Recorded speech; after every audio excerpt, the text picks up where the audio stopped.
I think paragraph text. Okay. So class, till yesterday we have completed paragraph tag. This is one of the most important tag. You will see several formatting options can be used along with p tag, paragraph text. Coming to next tag, that's line change tag. That is BR.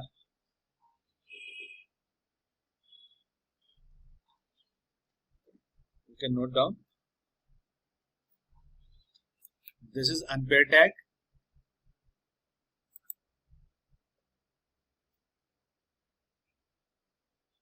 And it is used to start new line in HTML document.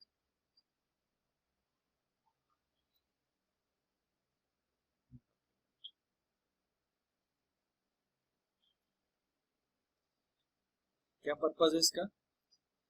अगर हम जब body में कोई भी text लिखते हैं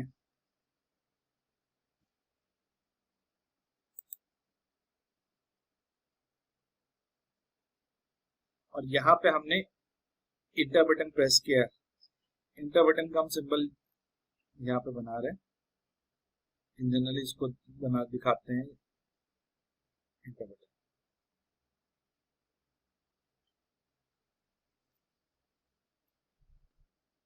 अगर हमने यहाँ पे इंटर प्रेस किया और हमने दूसरी लाइन पे आके लिख दिया दिस इज सेकेंड लाइन, ये प्रोग्राम जब एग्जीक्यूट करेगा तो वहां पे नई लाइन पे मैसेज नहीं आएगा, सेम लाइन पे मैसेज आएगा। तो यहाँ पे आएगा दिस इज सेकेंड लाइन। क्यों? क्योंकि यहाँ पे दिया हुआ एंटर या बहुत ज्यादा स्पेसेस को HTML कंसिडर नहीं करता। इसका कहना है कि अगर आपको नई लाइन चाहिए तो BR टैग का इस्तेमाल करिए। एंड BR टैग क्या है? ब्रेक फीड या ब्रेक। तो अगर हम इस सर इससे प्रोग्राम पहले को काम नहीं कर पाए। इससे पहले का कौन बोल रहा है?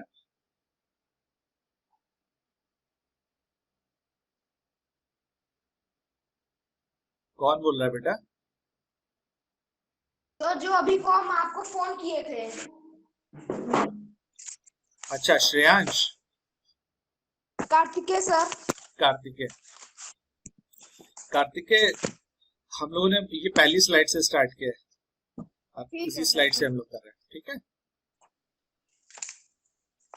सर? इसीलिए हम कहते हैं कि थोड़ा पहले से ज्वाइन करने की कोशिश करिए ताकि आपको कोई प्रॉब्लम हो तो शुरू के 5 मिनट में रिजॉल्व हो जाए। सर बोल्ड टैग की बात करवा रहे हैं। पैराग्राफ के बाद हम लोग करा रहे हैं, पैराग्राफ के बाद। ठीक है, ठीक है। ओके, सो अगर हम इस लाइन को, ये जो बॉडी के अंदर लिखी हुई है, अगर हम इसको ऐसे भी लिख देते हैं, body this is normal, BR लगाते, टेक्स्ट और फिर एक BR लगाया, डेमो पर्पस।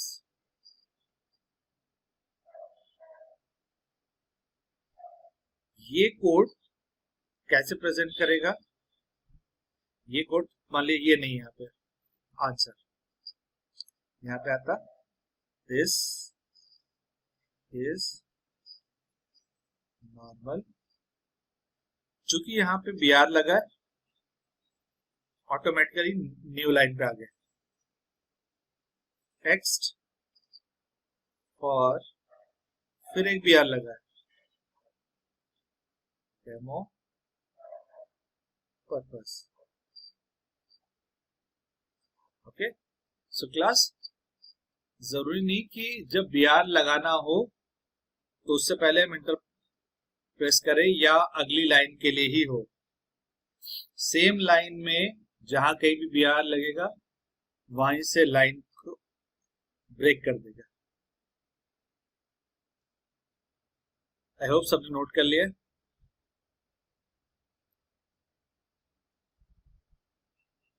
विजय says noted, Rajneesh noted.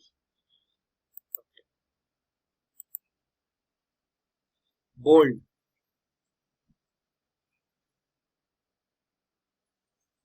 या स्ट्रॉन्ग, दोनों सेम।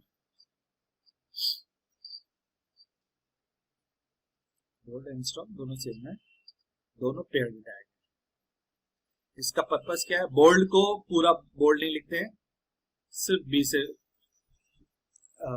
मेंशन करते हैं। आप लोग अगर अपने वर्ड या कोई और फॉर्मेटिंग सॉफ्टवेयर देखते हैं तो उसमें 3 ऑप्शन साथ में रखे होते हैं जनरली, बोल्ड, इटैलिक, अंडरलाइन। तो हम लोग अभी बोल्ड पढ़ाना है। बोल्ड दो तरह से कराया जा सकता है, बी टैग से या स्ट्रॉन्ग टैग से।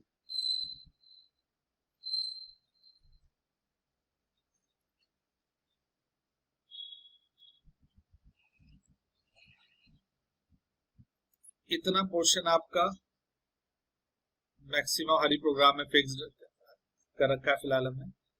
जो भी है वो बॉडी के अंदर है आपका मेन प्रोग्राम का। This is normal text, okay, normal है। और उसके बाद हमने क्या किया, क्या देखिए BR नहीं दिया है तो सेम लाइन चलेगी, बी टैग का इस्तेमाल किया है और ये बी टैग को हमने यहाँ बंद किया। और जो कुछ भी लिखा है वो क्या है? Text in bold text part.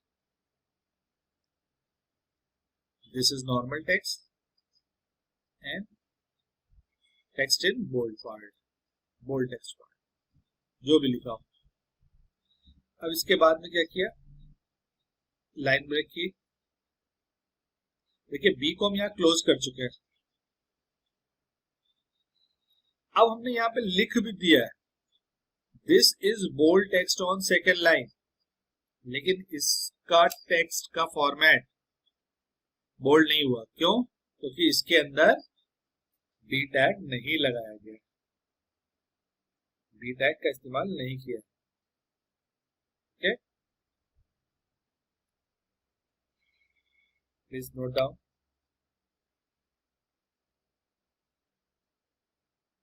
So noted.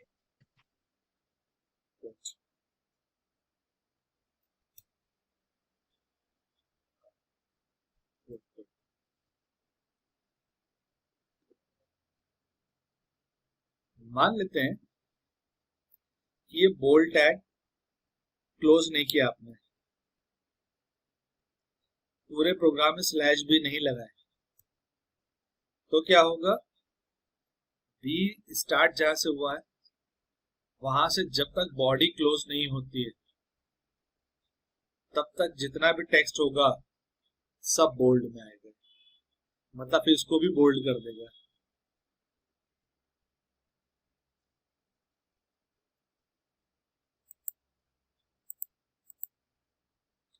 Next is italic. Sir अभी नोट नहीं हुआ था। नोट करिए, इसीलिए हम पूछते हैं। अगर आपने नोट नहीं किया है तो आप उसी टाइम बोल दिया करिए।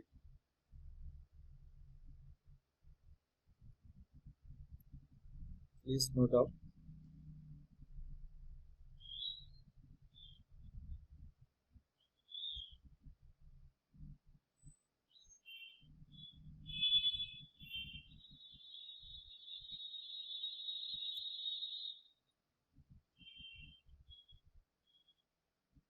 Noted. Okay, italic. ये स्क्रीन के ऊपर जो प्रोग्राम है ये भी नोट करते जाइएगा। यही प्रोग्राम्स हम लोग को चला चला के देखने हैं।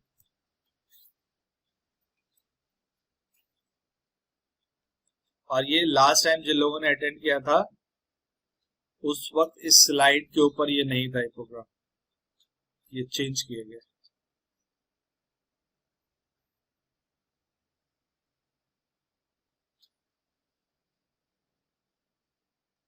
टेक्स्ट को इटैलिक कर देगा, आई टैग इटैलिसाइज मीन्स आगे की तरफ थोड़ा सा झुका हुआ। पेड टैग है, एग्जांपल देखते हैं हम लोग इसका। दिस इज नॉर्मल टेक्स्ट और यहाँ पे क्या है, टेक्स्ट इन italic text part. Normal text सीधा सीधा लिखा हुआ और टेढ़ा हल्का सा आगे को बेंड किया हुआ इटैलिक टेक्स्ट पार्ट। और फिर अगली लाइन पे प्लेन टेक्स्ट और सेकंड लाइन, प्लेन टेक्स्ट और सेकंड सीधा सीधा।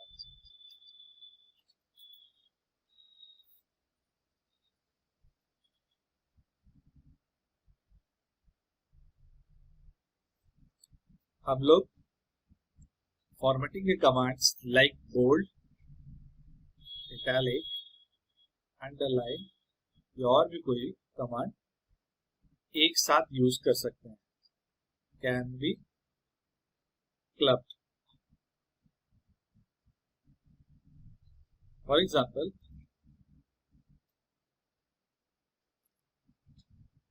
बॉडी पोर्शन में आपने कहा इनपुट डिवाइस,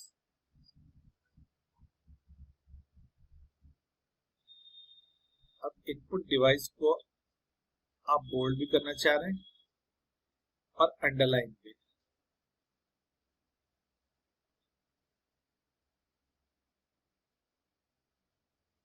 तो ये कैसे आएगा, प्रोसेस को चेक करने के लिए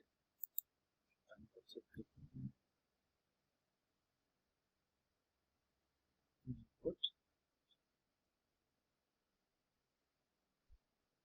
डिवाइस अंडरलाइन।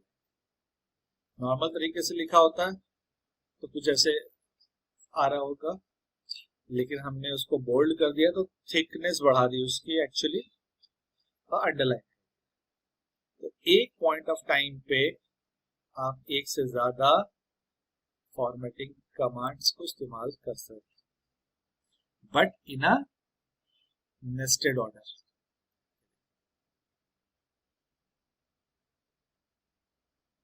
कोशिश करें कि उसकी नेस्टिंग ओवरलैप ना हो। ओवरलैप का मतलब आपने पहले बोल्ड स्टार्ट किया, फिर अंडरलाइन स्टार्ट किया, फिर आपने कुछ लिखा, फिर आपने पहले बोल्ड बंद किया, फिर आपने अंडरलाइन बंद किया। अब इसमें क्या प्रॉब्लम हुई, अंडरलाइन का यहाँ पे बंद हो रहा है और बोल्ड का यहाँ पे, ये हो गया ना ओवरलैप। एरर आपको कुछ नहीं मिलेगी, रिजल्ट एग्जैक्टली सेम आएगा, लेकिन ये आगे की प्रैक्टिस के लिए अच्छा नहीं है। आपको नेस्टेड ऑर्डर में चलना है, क्योंकि आगे जाकर के आपको ऐसे कुछ मिलेगा कि अगर ये क्लोज हो जाता है तो उसके बाद आपको कुछ और ऑटोमेटिकली स्टार्ट हो जाएगा, और जब वो चीज स्टार्ट हो गई फिर इसका कोई मायने नहीं रह गया। जब इसका कोई मायने नहीं रह गया तो फिर ये भी नलीफाई हो गया। ठीक है, ऐसा भी कुछ हो सकता है।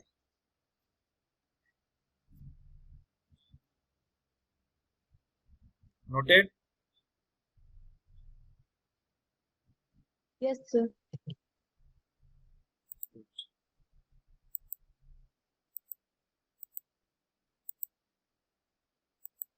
Next is underline.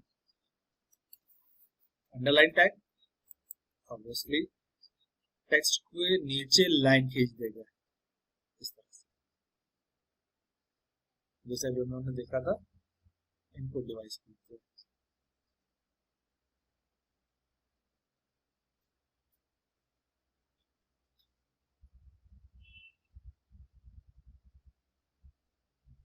Paid tag underline करने के लिए।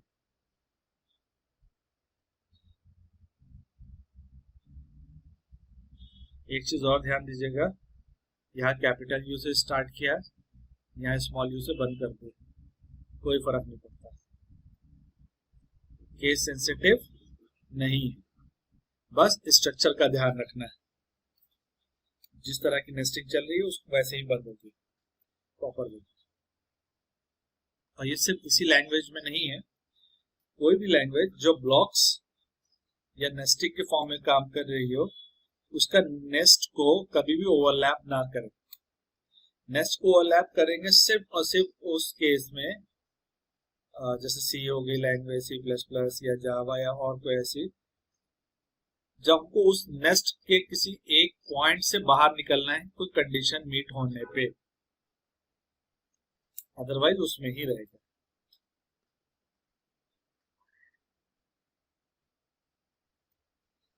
नोटेड?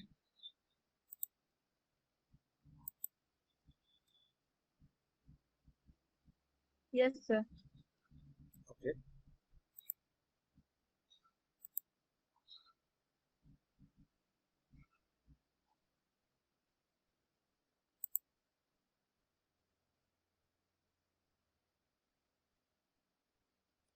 सुपरस्क्रिप्ट,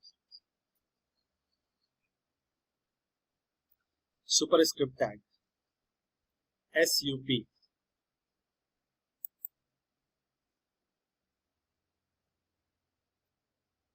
सुपरस्क्रिप्ट क्या होता है एग्जाम्पल में भी यहाँ दिखा रहे हैं।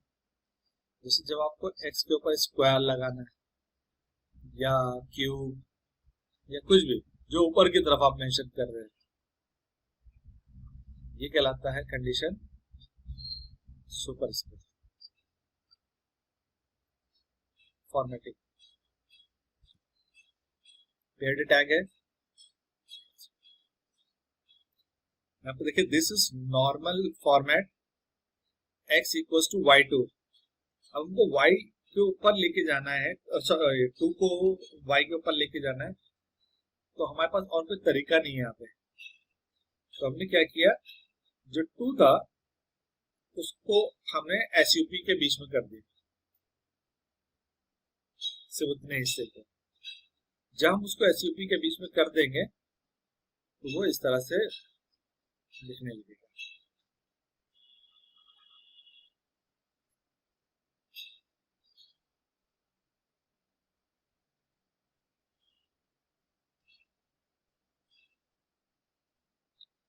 This is superscript.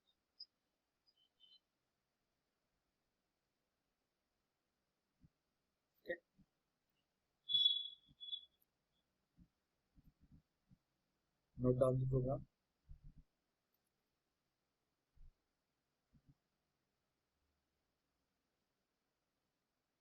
आप किसी चीज में भी यूज कर सकते हैं, जैसे कोई टेक्स्ट भी अगर लिखा है, सपोज रूट 2 ऐसे भी लिखना है, या रूट ऑफ 5 ऐसे भी कुछ करके लिखना है, तो भी आप कर सकते हैं।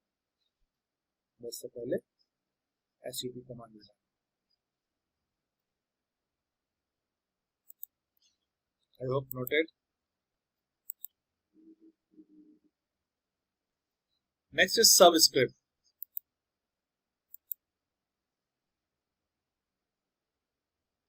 जब हमको किसी रेगुलर टेक्स्ट के बेस में कुछ लगाना,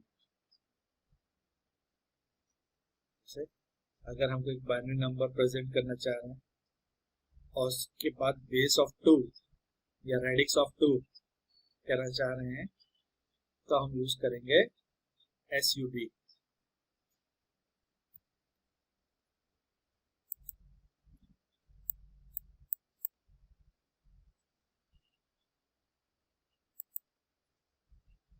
तो देखिए this is normal text format,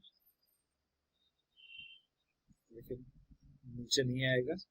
फिर हमने SUB यूज किया, तो क्या करेगा ये, बेस में इसको 2 को लगा देगा।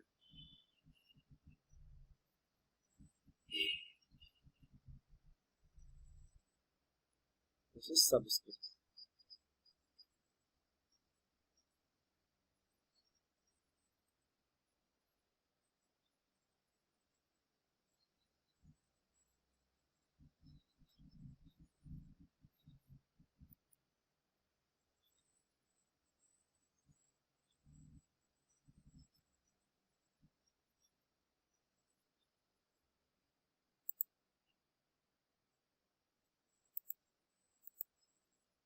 नोटेड?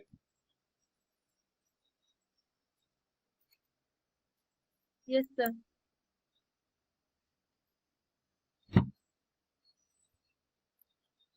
Good.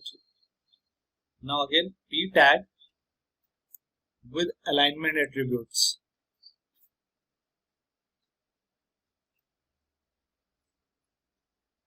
बताया था ना कि p tag के साथ बहुत तरह की चीजें भी यूज करी जा सकती है। जैसे अलाइनमेंट के लिए एक एट्रीब्यूट होता है अलाइन। कितने तरह के अलाइनमेंट है? Left, right, centre and justify. By default आपका टेक्स्ट लेफ्ट अलाइन होता है, मीन्स स्क्रीन के लेफ्ट हैंड साइड, और ये राइट हैंड साइड, ये सेंटर होता है। अगर आपको राइट में लेके आना है टेक्स्ट को, तो आपको क्या करना पड़ेगा?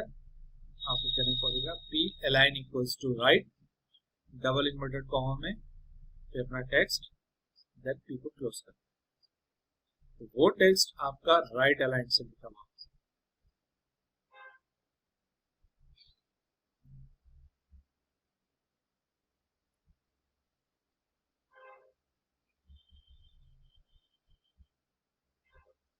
और अगर हम कोई भी अलाइनमेंट नहीं बताते हैं तो बाय डिफॉल्ट लेफ्ट।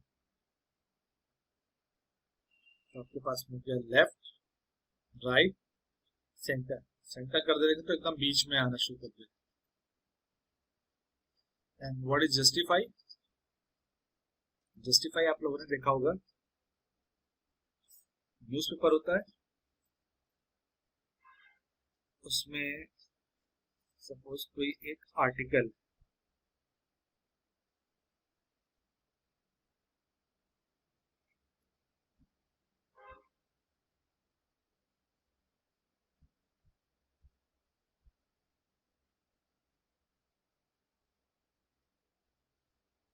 इस आर्टिकल को अगर आप ध्यान से देखते हैं,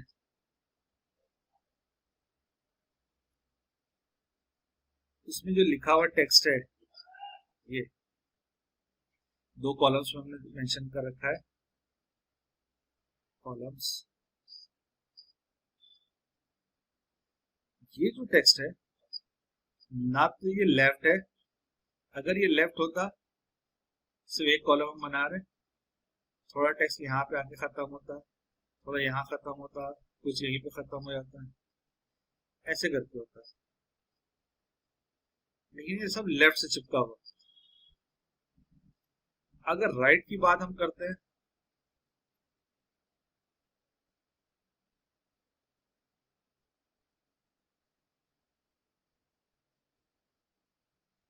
ओके, सेंटर वाले में एक सेंटर पॉइंट होगा, बाकी टेक्स्ट बराबर से बैठा हुआ। लेकिन यहाँ जो आप देखते हैं, तो आपको देखने में क्या दिखता है कि अगर आप रूलर इधर रखेंगे तो इधर से भी अटैच होके चल रहा है, और इस कॉलम के आखिर में रखेंगे तो इधर भी तक के टेक्स्ट आ रहा है।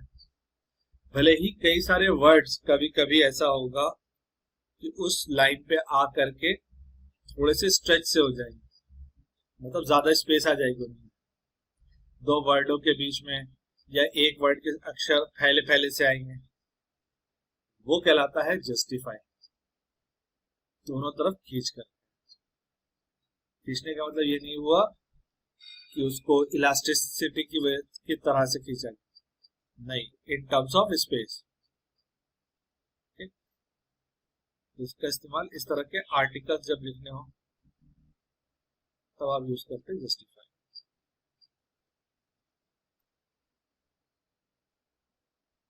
Got it?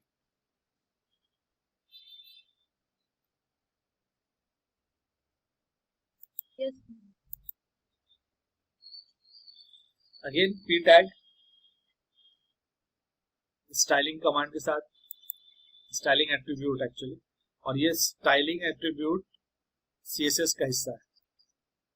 लेकिन हम लोग यहाँ पे यूज करके देखेंगे कि कैसे हम इसका इस्तेमाल कर सकते हैं अपने टेक्स्ट को थोड़ा बहुत ठीक करने के लिए।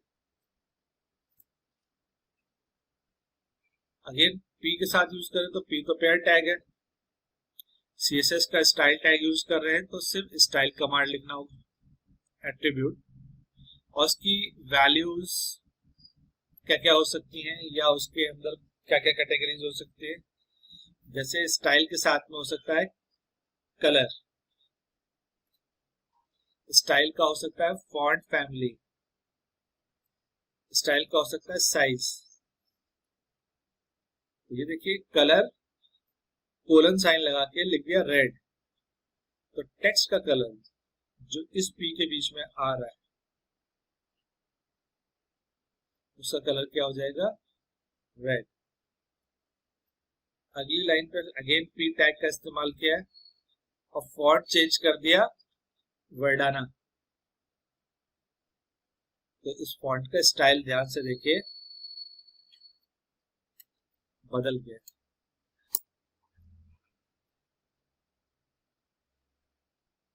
फॉन्ट का तरीका थोड़ा सा चेंज हो।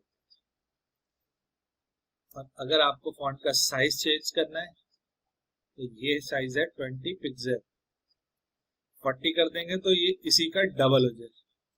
30 करना चाहे, 42 करना चाहे, जितना भी करना चाहे तो आप साइज कर सकते हैं।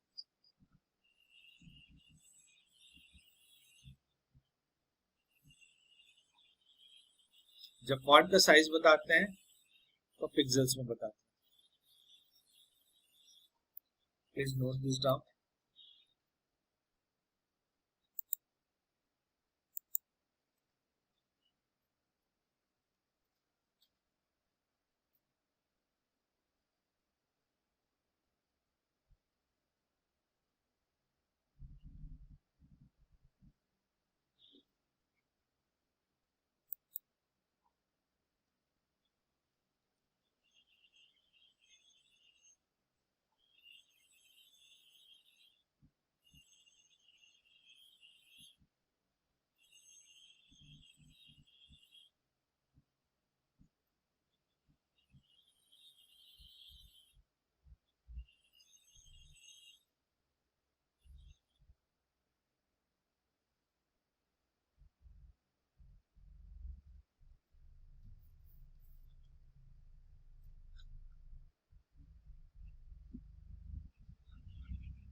Okay, noted.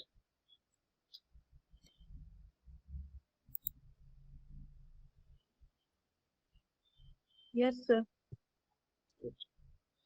Now font tag and it's attribute.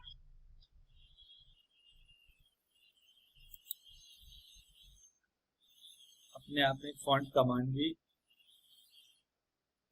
Tag है और इसके एट्रीब्यूट्स के जरिए से हम इसमें चीजों को बदल सकते हैं। जैसे हम डायरेक्ट बता सकते हैं font face, face is what, font family, अभी लिखा था ना।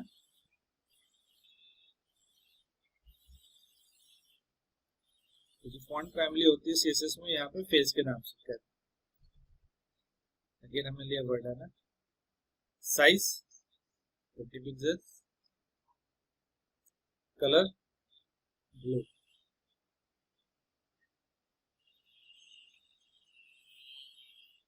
Plain text. तो क्या होगा कि प्लेन टेक्स्ट दिख रहा है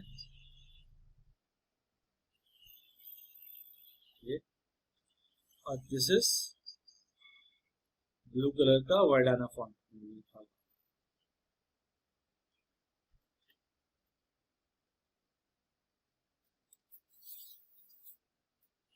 फॉन्ट कमांड को क्लोज किया गया। अगर नहीं करेंगे तो इसके बाद जो कुछ भी लिखा होगा उस पर सेम फॉन्ट अप्लाई हो जाएगा।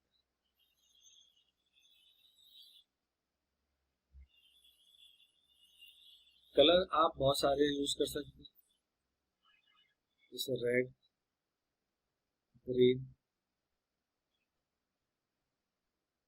Black default colour, yellow, pink, aqua, grey.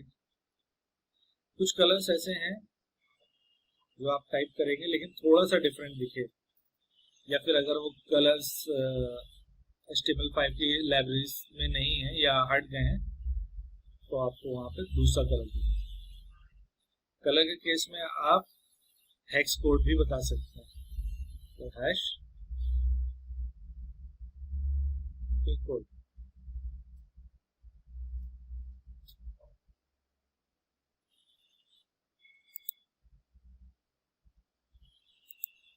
Noted?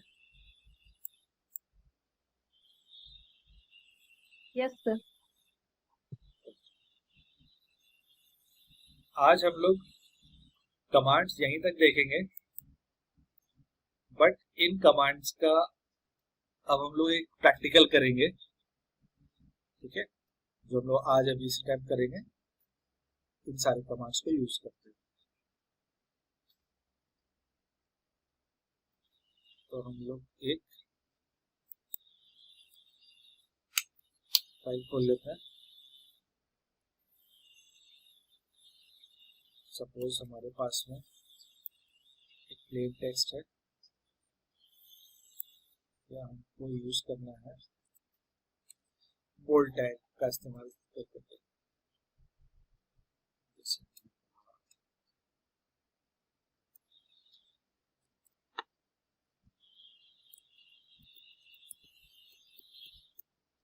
This is normal text, हमने PR लगाया, हमने बोल्ड लगाया, हमने इनपुट डिवाइस बोल्ड को क्लोज कर। अब हमने कहा बोल्ड,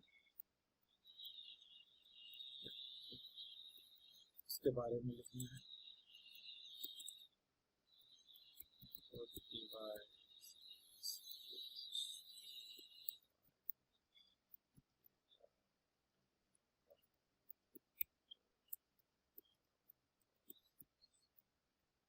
सपोज। तो सेव करते हैं, डेस्कटॉप पे आकर के सेव प्रोग्राम को हम गूगल क्रोम में चलाएंगे। अब देखिए क्या हुआ, जो नॉर्मल टेक्स्ट था वो तो ऊपर लिखा ही हुआ है, हमने जिस एरिया को बोल्ड किया था तो ये है, और उसके बारे में जो लिखा है। वापस प्रोग्राम पे आते हैं। पहली तो चीज ये कि यहाँ पे नेक्स्ट लाइन आ जाए, इसको सेव करिए। आपने वापस ब्राउजर पे आके सिर्फ रिलोड दबाए तो प्रोग्राम दोबारा एग्जीक्यूट करते हैं। तो जो चेंजेस आपने करे वो सब यहाँ पे रिफ्लेक्ट करना शुरू कर देंगे। हमको इसको अंडरलाइन भी करना है,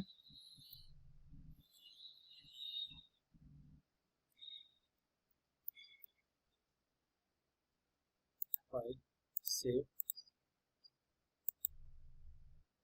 इनपुट, ये लाइन हमको नहीं चाहिए।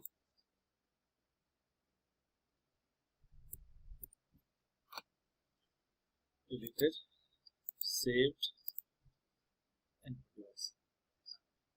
ओके, अब सपोज हमने कहा P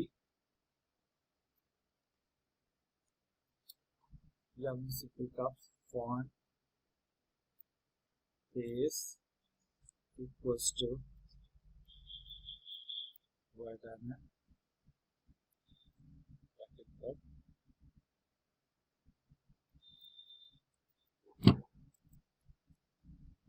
फॉन्ट क्लोज किया,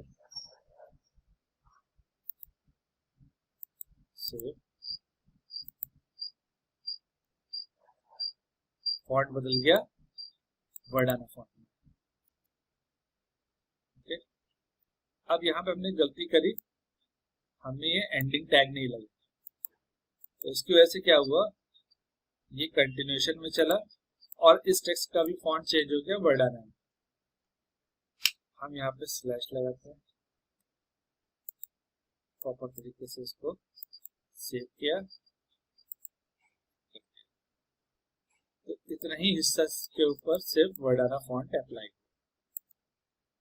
बाकी का अप्लाई नहीं हुआ। Next is BR। अगर हम इस BR को यहाँ से हटा देते हैं, सेव, तो कमांड्स सिर्फ और सिर्फ जहां तक के बताए गए हैं उतने ही पे एप्लीकेबल होंगे। उसके बाद जो कुछ भी चल रहा है वो नॉर्मल तरीके से चलेगा।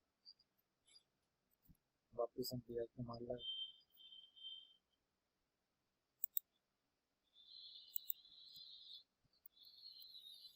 कलर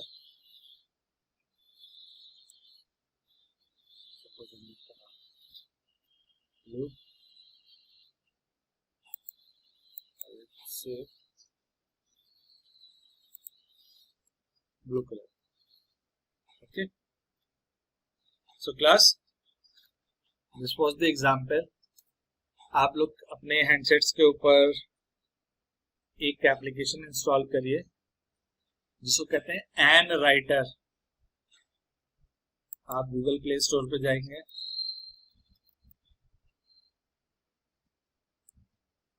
अपने मोबाइल से वहां जाकर के सर्च करिएगा एन राइटर,